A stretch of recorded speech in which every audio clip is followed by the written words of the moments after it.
누군가를 실족하게 하면, 이런 제목으로 은혜를 나누겠습니다. 대한민국의 국민이라면 국가로부터 안전을 보호받을 권리를 가지게 됩니다. 그렇기 때문에 외국에 나갔어요. 그런데 어려움을 당하게 되었습니다. 그러면 그 국민은 정부로부터 보호를 받을 수 있는 권리를 가지게 된다는 것이죠. 국가는 그 국민을 보호해 줘야 합니다. 적극적으로. 또 국민이 어떤 위기를 만나게 되었을 때 국가로부터 지원받을 권리도 가지게 되죠. 어떤 예를 들면 좋을까요? 생활이 정말 어렵거나 장애를 가진 분이라면 국가로부터 생활에 필요한 최소한의 경비를 지원받게 됩니다. 국가는 자신의 국민을 보호할 책임이 있다는 거예요. 그러니까 국민은 국가로부터 이 권리를 갖게 되는 것이죠. 권리. 그러니까 국민이 여러분들 대단히 중요합니다. 나라가 없다, 국민은 존재할 수가 없는 것이죠. 국민은 존재할 수가 없는 거예요. 그러니까 우리는 지금 대한민국에서 태어나서 이렇게 좋은 나라에서 살고 있는데 이 나라가 잘 되어야 합니다. 그러니까 내년도 대통령 선거도 아주 중요하겠죠. 누가 되면 어떠냐, 그게 아니에요. 우리의 미래가 달려 있는 거예요. 우리 자녀들의 미래가 달려 있는 것이기 때문에 지금 우리가 누리고 있는 이런 것들을 그대로 잘 유지하려면 누가 지도자가 되느냐가 너무나 중요하겠죠. 이렇게 여러분 권리가 주어진다는 거, 권리. 하지만 또 국민은 국가를 위해서 해야 될 의무도 생겨나고 있다는 거예요. 그러니까 국가가 나를 위해서 권리를 행사해 줬죠. 내가 받은 게 있잖아요. 국민도 국가를 위해서 뭔가를 해야 돼. 그것을 바로 의무라고 이야기를 합니다. 예를 들어보면 건강한 남자라면 이제 국방의 의무를 져야 하겠죠. 나라를 지켜야 합니다. 또 경제활동을 통해서 돈을 벌었다면 세금을 내야 합니다. 그게 바로 의무라고 하는 거예요. 그러니까 국가와 이 국민은요, 이 권리와 의무로 연결이 되어 있다는 거예요. 그걸로 유지가 됩니다. 그러니까 국가로부터 받기만 하려고 해서는 안 돼. 내가 국가를 위해서도 뭔가를 하셔야만 한다는 거예요. 그게 바로 올바른 국가와 국민관이겠죠. 이렇듯 한 나라에 속한 구성원은 그 나라로부터 권리를 받는 대신에 또 해야 할 의무도 갖게 된다. 여러분 다 아실 거예요. 이런 원리를 가지고 보게 되면 하나님 나라의 백성인 우리 신자들은 구원을 받은 대신에 이제 하나님 나라의 구성원으로서 해야 할 의무도 갖게 된다는 거예요. 우리가 구원을 받았죠? 하나님으로부터 거저 받지 않았습니까? 우리가 달라고 해서 이렇게 얻은 것이 아니라 하나님이 그냥 일방적으로 우리에게 주신 거잖아요. 그렇다면 그 좋은 구원을 받은 대신에 우리가 그 하나님 나라를 위해서 해야 될 의무도 있다는 것이죠. 하나님을 위해서 해야 될 의무도 있다는 거예요. 바로 그 의무는 그리스도인으로서의 책임감이라고 볼 수도 있습니다. 따라서 하나님을 믿고 구원받아 하나님의 자녀로서 삶을 살아가는 저와 여러분들 모두 이제 구원을 받은 자로서 책임감을 가지고 살아가야 할 줄 믿습니다. 특별히 신앙생활을 오랫동안 해오신 분들, 그리고 교회의 중재직들과 목회자들, 그리고 몇 대째 믿음으로 교회를 열심히 섬겨오신 분들은 더욱더 무거운 책임감을 가지고 삶을 살아내셔야 한다는 거예요.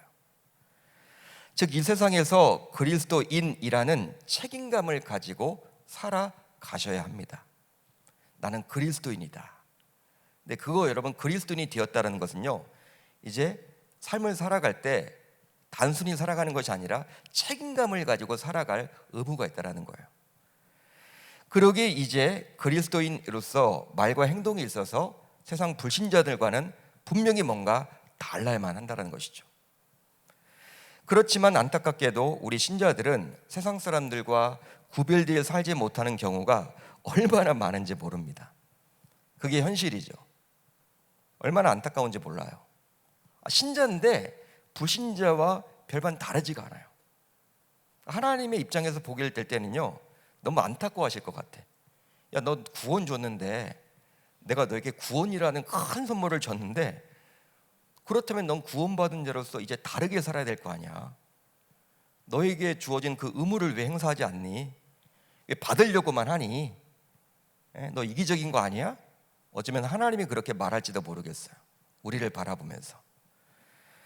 그러다 보니 우리의 말과 행동으로 인해서 어느 누군가에게 실망을 안겨드리며 또 실족해 하는 경우도 생기곤 합니다.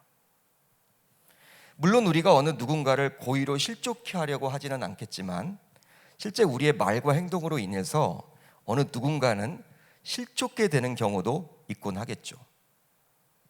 우리가 여러분 일부러 누구를 실족해 하겠다 그런 목적을 가지고 살진 않죠. 근데 우리가 살다 보면서 삶을 살면서 신앙생활을 하면서 원치 않게 또 누구를 실족해 하는 경우도 생기곤 한다라는 거예요. 특별히 믿음이 연약한 자들이 실족해 되기도 하죠. 믿음이 강한 사람들은, 그래도 믿음의 연조가 있는 사람들은 별로 잘 흔들리지가 않지만 믿음이 연약한 초신자들, 새가족들은 흔들릴 수도 있다는 거예요. 실제로 저는 소위 분란이 있었던 교회에서 사역했던 경험이 있는데요. 분란이 있었던 교회, 그 사역 경험이 저에게 큰 도움이 되고 있어요. 목회를 하면서 아, 그렇구나, 그 반대로만 하면 되겠구나, 저에게 자양분이 되고 있어요. 당시 교회는 매주일 양측으로 나뉘어서 예배를 드리기도 했었습니다. 그러다 보니 제가 목양했던 교구 식구들도 각자 지지하는 측에 가서 예배를 드렸어요. 교구 식구들이, 사랑방 식구들이. 심지어는 하나 되어야 할 가정조차도 나뉘어져서 남편과 아내가 서로 다른 쪽에서 예배를 드리는 거예요. 남편과 아내가. 여러분 그런 경우를 봤어요? 저는 봤어요. 심지어 또 부모와 자녀가 갈라져서 예배를 드리는 경우는 다반사였습니다. 생각이 다른 거죠. 생각이 다른 거예요. 아무리 부모와 자녀라고 해도 다른 쪽에서 예배를 드려. 나는 그쪽이 더 좋다라는 거예요. 그런데 양측으로 나뉘어서 예배를 드리게 되어, 즉 교회가 분열하게 되자 많은 성도들은 교회를 떠나게 되었습니다. 그게 문제죠. 많은 성도들은 교회를 떠나는데, 떠나는 것까지는 좋아. 그런데 교회를 떠난 성도님들은 근처에 있는 타 교회에 등록해서 신앙생활을 열심히 하는 분들도 계셨으나, 일부는 성도들끼리 나뉘어서 싸우는 모습을 바라보고 기독교에 대해서 너무나 실망한 나머지 성당을 선택해서 다니는 분들도 생겨났어요. 저는 그게 충격이었어. 아니, 다른 교회를 가든지 성당에서 딱 나오는 거야. 와, 우리 교구 식구가. 그러면서 그런 이야기를 하는 거야. 자기 실망했다고. 근데 이분이 근데 교회를 열심히 다녔던 분이에요. 목자였어요, 목자. 목자가 성당에서 나오니 제 책임처럼 느껴졌어요. 내가 뭘 가르쳤지? 내가 뭐 했지? 내가 그분하고 지금까지 뭐 했던 거지? 목자 모임도 하고 했는데 내가 뭐 했던 거지? 막 이런 자괴감까지 느껴지게 되었어요. 근데 성당에 다니는 분도 있는 반면에 또 어떤 분들은 아예 교회 자체를 다니지 않는 분들도 생겨났어요. 실망이죠. 바로 그들 모두 교회 때문에 상처를 입고 실족하게 되어서 신앙에서 떠난 것입니다. 당시 저는 교구 식구들이 한 주 한 주 교회를 떠난 모습을 바라보면서 얼마나 마음이 아팠는지 몰라요. 이거는 뭐라고 해야 될까요?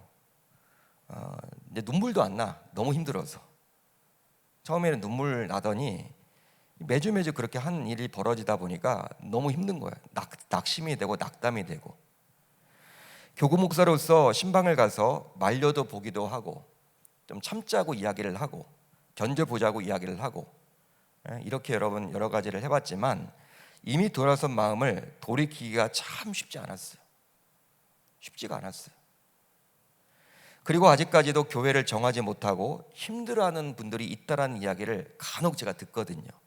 이런 이야기를 들으면 그분들로 하여금 신앙을 잃도록 했던 당시 교회의 분란이 야속하게 느껴지기도 합니다.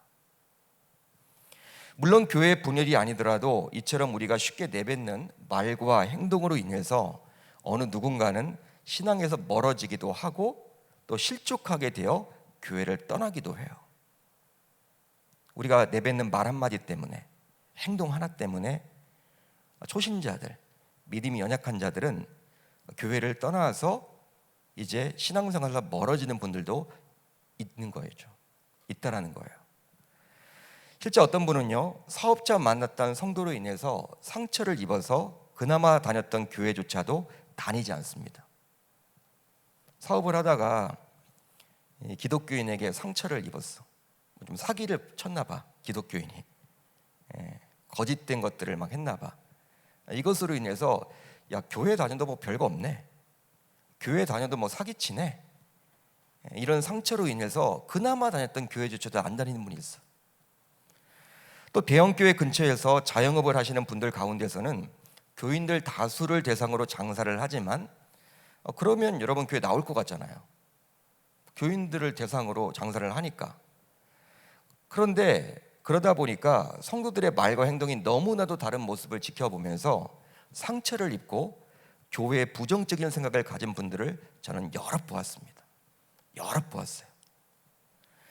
제가 다소 극단적인 예를 들었지만 실제로 자기 주변에 있는 기독교인이 걸림돌이 되어서 신앙에서 멀어진 분들이 얼마나 많습니까? 또 목회자 혹은 중직자들의 자제분들이 교회를 다니지 않는 경우도 상당하죠. 상당합니다. 저도 어떻게 될지 모르겠고 여러분들도 마찬가지일 거예요. 자기 자녀를 자신할 수 있는 사람이 어디 있겠습니까? 바로 가정에서 그리고 교회에서의 이중적인 부모의 모습 때문일 수도 있다는 거예요. 물론 그것 때문에 100% 자녀들이 교회를 다니지 않았다, 그렇게 말할 수는 없지만 그런 영향도 있다는 거예요. 이런 유선적인 부모의 모습을 보면서 자녀들이 어느 날부터 교회를 멀리하게 된 것이죠. 한마디로 부모가 자녀를 실족해 한 거예요. 그런데 이런 우리를 향해서 우리 주님께서는 다음과 같이 말씀을 해주고 있습니다. 또 누구든지 나를 믿는 이 작은 자들 중 하나라도 실족하게 하면 차라리 연자 맷돌이 그 목에 매여 바다에 던져지는 것이 나으리라. 아주 무서운 경고예요. 이 말씀은 참으로 주님의 두려운 경고이자 우리가 늘 기억해야 할 말씀임에 틀림이 없습니다. 바로 누구든지, 즉 불신자든 성도이든 주님을 믿는 사람을 넘어지게 하는 자는 연자 맷돌을 목에 메고 바다에 던져지는 형벌을 받는 것이 오히려 나을 만큼 내세에서의 하나님의 심판이 중함을 말해주고 있는 말씀이에요. 한마디로 누구를 실족해 해서 그가 교회에서 멀어지게 되고 신앙에서 멀어지게 된다면 그 사람을 그리 만든 사람을 하나님이 가만두지 않겠다라는 거예요. 하나님이 가만두지 않겠다라는 거예요. 즉 우리가 교회의 어른으로서 무심코 내뱉는 말로 인해서 청년 가운데 혹은 다음 세대 아이들이 그 말에 상처를 입고 교회에 나오지 않고 신앙에서 멀어지게 된다면 그를 그리 만든 그 교회 어른의 책임은 결코 가볍지가 않다라는 거예요. 실제로 한국 교회 내에서 많이 벌어지고 있는 일이죠. 교회 내에서 교회 어떤 어른의 말 한마디 때문에 아이들이 상처를 입어요. 여러분 아다르고 다르잖아요. 물론 아이들을 가리켜야 되니까 교회 중재직이 되면, 목회자가 되면 그렇게 하지 말아라, 잘 여러분 설득하고 사랑의 마음을 가지고 잘 이렇게 이야기를 하면 되는데 앞뒤 이야기도 하지 않고 갑자기 막 화를 내거나 그거 하면 안 돼, 왜 그렇게 해? 막 이렇게 하면요 아이들이 그 다음부터 교회 안 다니죠. 그분 때문에. 그분이 책임을 다 져야 된다는 거예요. 지금 우리 주님이 그런 얘기를 하고 있는 거예요. 우리 교회도 있습니다 여러분. 안타깝게도 우리 교회도 있어요. 그게 한국 교회도 있습니다. 여러분 혹시 여러분들은 연자 맷돌이 무엇인지 아십니까? 연자 맷돌은 우리가 알고 있는 맷돌과는 차원이 달라요. 아마 여기 어른들이 앉아 계시는데 어른들은 아실 거예요. 연자 맷돌. 연자맷돌은 무엇이냐면 지름이 약 2m쯤 되는 둥글고 두꺼운 돌을 두 겹수로 얹어서 곡식을 가는 기구입니다. 우리가 여러분 이렇게 한 손으로 돌리는 맷돌 정도가 아니라 지름이 2m예요. 2m. 한번 상상을 해보세요. 지름이 20cm가 아니라 2m쯤 된다고 생각을 해보십시오. 그 무게는 거의 몇 톤이나 나갈 겁니다. 아주 거대하기에 이 맷돌은 사람이 돌릴 수가 없기에 보통 가축을 이용해서 돌렸다고 그래요. 맷돌을. 예전에 삼손과 들릴라라는 영화를 제가 본 적이 있었는데요. 삼손이 들릴라에 의해서 머리털 7가닥을 밀게 되었고, 결과적으로 힘이 소멸된 삼손은 블레셋 사람들에게 잡혀서 눈이 뽑힌 상태로 감옥에서 거대한 맷돌을 짐승 대신에 돌렸어요. 그때 삼손이 돌린 이 맷돌이 연자 맷돌이었다라고 볼 수 있습니다. 연자 맷돌이었다. 엄청나죠? 여러분, 이런 맷돌을 목에 메고 바다에 떨어지면요, 어떻게 빠져나올 수가 있습니까? 못 빠져나와요. 그냥 가라앉는 거죠. 그 무게에 여러분 어떻게 그걸 이겨내겠어요? 그런데 주님께서는 성도를 실족해 하면 이런 어마어마한 크기의 연자 맷돌을 메고 바다에 빠져 죽는 형벌이 상대적으로 가벼울 만큼 지옥에서 하나님의 진노가 지대하다는 것을 간접적으로 저와 여러분들에게 말씀해 주고 있다는 거예요. 그만큼 성도를 실족해 해서 믿음에서 떠나게 하는 것은 아주 무서운 죄임을 알 수 있습니다. 여러분, 겁이 나죠? 말과 행동, 내가 하는 말과 행동으로 인해서 누군가가 실족해 된다면 그 책임을 내가 다 짊어져야 해. 하나님께 물으시겠다라는 거예요. 그러나 예수님의 말씀은 여기서 그치지 않아요. 강조를 해줍니다. 바로 43절, 45절, 47절이 나오고 있죠. 그러니까 우리가 읽었던 42절만 나오지 않고 43절에서도 강조를 해주고 있고 45절에서도 강조를 해주고 있고 47절에서도 강조를 해주고 있다는 거예요. 자, 43절을 볼까요? 우리 한번 같이 읽어봅니다. 43절 시작. 만일 내 손이 너를 범죄하게 하거든 찍어버리라. 장애인으로 영생에 들어가는 것이 두 손을 가지고 지옥 곧 꺼지지 않는 불에 들어가는 것보다 나으니라. 아멘. 45절을 같이 봅니다. 시작. 만일 내 발이 너를 범죄하게 하거든 찍어버리라. 다리 저는 자로 영생에 들어가는 것이 두 발을 가지고 지옥에 던져지는 것보다 나으니라. 또 47절을 보세요. 시작. 만일 내 눈이 너를 범죄하게 하거든 빼버리라. 한 눈으로 하나님의 나라에 들어가는 것이 두 눈을 가지고 지옥에 던져지는 것보다 나으니라.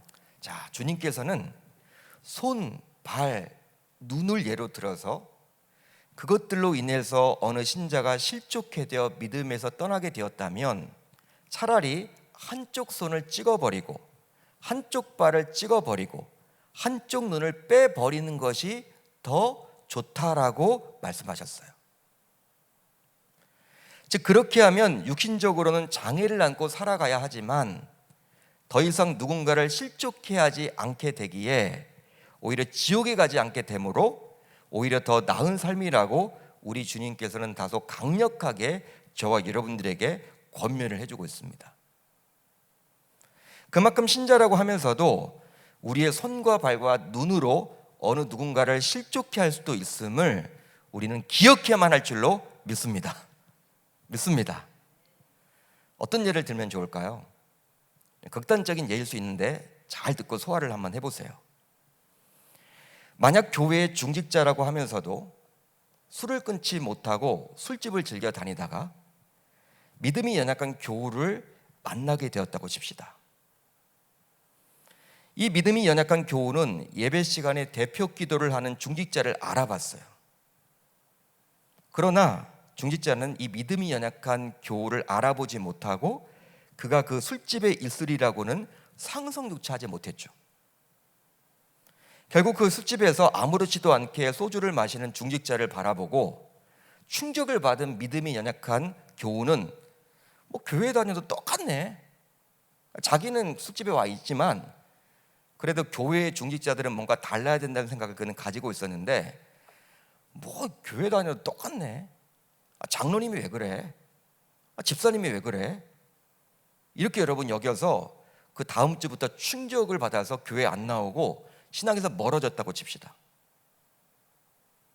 그러면 그 중직자로 인해서 믿음이 연약한 자가 신앙에서 멀어졌기에 하나님께서는 그 중직자에게 그 사람을 실족케 한 자를 엄히 묻겠다라는 거예요. 바로 그것도 지옥에서 말입니다. 그러기에 술을 끊지 못했다면 처음부터 중직자가 되어서는 아니 되겠고, 이미 중직자가 되었다면 차라리 술집에 가지 못하도록 발 하나를 절단하는 것이 더 낫다라고 우리 주님께서는 말씀하고 있는 거예요. 무서운 이야기입니다. 그렇게 해서 믿음이 연약한 자를 실족케 하지 않는다면 그것이 더 좋은 것이라고 우리 주님은 이야기해 주고 있는 거예요. 다소 극단적인 제가 이야기를 들었어요. 예를 든 거야. 잘 소화를 하세요. 그렇다면 우리 주님의 말씀처럼 신체를 훼손하는 일까지 하게 되면 죄에 대한 정욕이 모두 사라지게 되므로 누군가를 실족케 하지 않게 되는 것입니까? 여러분 어떻게 생각하세요? 결코 그렇지 않죠. 결코 그렇지 않습니다. 그러기에 예수님께서 하시는 43절로 47절의 말씀은 다소 과장적이라고 볼 수도 있어요. 여러분 이 43절부터 47절을 그냥 문자적으로 보시면 안 돼. 그래서 그냥 이제부터는 내가 죄를 짓게끔 만드는 것들을 내가 잘라버리겠다 해서 자기 몸을 그렇게 또 잘라버리면 안 돼요. 절단하시면 안 돼요. 하지만 그렇다고 해서 그 말씀을 주신 의도를 결코 훼손해서는 아니 됩니다. 예수님의 의도가 분명히 있겠죠. 이 말씀을 주신. 여러분 정말 우리가 우리 손발이 범죄한다고 그때마다 잘라내고 우리 눈이 죄의 정욕을 불러일으킨다고 그때마다 빼낸다면 어떻게 될까요? 예수 믿는 모든 사람들은 모두 불구자가 되고 말 겁니다. 그러겠죠? 더욱이 그렇게 신체를 훼손한다고 해서 죄의 정욕까지 사라지는 것은 결탄코 아니라는 거예요. 실제로 이단들 가운데서는요, 이 말씀을 고지고대로 듣고 나도 죄를 짓지 않겠다라는 생각으로 인해서 누군가를 실족케 하지 않겠다라는 생각으로 인해서 자기 몸을 훼손하는 분들도 있어요. 이단들 가운데서는. 그렇지만 그 잘못이죠. 그렇게 해서 죄를 안 짓습니까? 그렇지 않다라는 거예요. 그렇다면 주님께서 주신 이 말씀의 진정한 의도는 과연 뭘까요? 진정한 의도는 뭡니까? 바로 육체의 훼손이 진정으로 죄의 정욕을 이길 수 있는 길이 아니라 그 심령이 새롭게 되는 것이 중요하다라는 의미입니다. 아멘입니까? 할례나 무할례가 아무것도 아니로되 오직 새로 지으심을 받는 것만이 중요하니라. 무릇 이 규례를 행하는 자에게와 하나님의 이스라엘에게 평강과 긍휼이 있을지어다. 오직 새로 지으심을 받은 것만이 중요하니라. 그러기에 43절로 47절을 통해서 주시고자 하는 우리 주님의 의도는 누군가를 실족케 하는 죄에 대해서는 불구자처럼 살아야만 한다는 거예요. 불구자처럼 살아야 한다. 즉 죄의 유혹 속에서 나는 아무것도 할 수 없는 불구자입니다 라고 선언할 수 있어야 한다는 것이죠. 실제로 세상 불신자들은 의와 믿음에 대해서 불구자요, 죄에 대해서는 유능한 자처럼 생각하고 행동하죠. 그렇지만 그들과 우리는 달라야 한다는 거예요. 그래서일까요? 사도 바울은 다음과 같이 저와 여러분들에게 권면을 해줍니다. 우리 한번 같이 읽어봅니다. 시작. 또한 너희 지체를 불의의 무기로 죄에게 내주지 말고 오직 너희 자신을 죽은 자 가운데서 다시 살아난 자 같이 하나님께 드리며 너희 지체를 의의 무기로 하나님께 드리라. 아멘. 아멘. 중요한 말씀이에요. 또한 너희 지체를 불의의 무기로 죄에게 내주지 말고 오직 너희 자신을 죽은 자 가운데서 다시 살아난 자 같이 하나님께 드리며 너희 지체를 의의 무기로 하나님께 드리라. 그렇다면 왜 하나님께서는 성도를 믿음에서 떨어뜨려 타락한 죄에 대해서 이처럼 큰 진노를 하시는 것일까요? 우리가 왜 누군가를 실족해 하면 그것에 대해서 하나님은 그렇게 진노한다고 이야기를 하고 있는 것일까요? 바로 성도는 하나님께서 그리스도의 핏값으로 산 자들이기 때문입니다. 이것 때문에 그리 하는 거예요. 그러니까 믿음이 연약한 자라고 해도 하나님이 택한 자잖아. 하나님이 피로 사셨잖아. 그런데 우리가 그를 실족해 해서 믿음에서 떠나버리도록 한다면 이건 하나님의 구원 사역을 방해하는 거예요. 하나님이 기뻐하는 일이 아니죠. 예수님께서는 공생의 사역의 말미에 십자가에 달려 죽으셨어요. 즉 십자가상에서 온갖 고초와 수치와 고통을 당하시며 피를 흘리셨으며 그 핏값으로 죄인들을 구원해 주셨습니다. 이런 십자가상에서 벌어진 상황을 모두 지켜볼 수밖에 없었던 성부 하나님의 마음은 얼마나 찢어지듯이 아팠겠습니까? 그걸 지켜볼 수밖에 없으니까. 바로 자신의 독생자를 희생해야만 했기 때문이죠. 그 희생, 즉 그 값으로 본래 하나님의 진노 아래 살았던 죄인이 이제 구원받아서 하나님의 자녀가 된 것입니다. 그런데 그런 신자를 실족해 해서 믿음에서 떠나게 했으니 그런 자를 하나님께서 가만히 놔둘 리가 없는 것이죠. 자기에 대한 도전으로 보는 거예요. 하나님은 내일을 방해했다고 보는 거예요. 아니 피조물이 그럴 의도가 전혀 없었는데 우리가 하나님 앞에 여러분 대적한다 그런 생각하지 못하잖아요. 감히. 근데 우리가 무심코 내뱉는 말과 행동으로 인해서 어떤 누군가를 실족했다면, 그래서 그 사람이 믿음에서 떠났다면, 교회를 다니지 않는다면 하나님의 입장에서는 자신에 대한 도전으로 보는 거예요. 기분 나쁜 거예요. 화가 나는 거예요.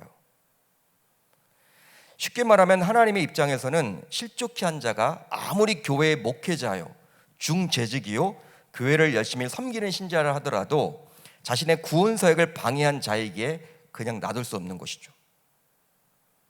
그러기에 주님께서는 오늘 말씀을 통해서 그런 자는 지옥의 형벌에 처하게 될 것이라고 강력하게 경고해주고 있는 것이죠. 그러니까 여러분, 우리가 구원받아서 살아간다 쉬운 일이 아니에요. 쉽지 않습니다. 여러분, 구원은 거저 받았지만 구원 이후의 삶은 우리의 철저한 노력이 필요해요. 노력이 필요하다는 거예요. 이제 예수님께서는 믿음이 약한 누군가를 실족해 해서 신앙에서 떠나게 했다면 그 실족했던 사람이 받게 될 그 심판인 지옥 형벌이 얼마나 무서운지에 대해서 말씀해 주고 있습니다.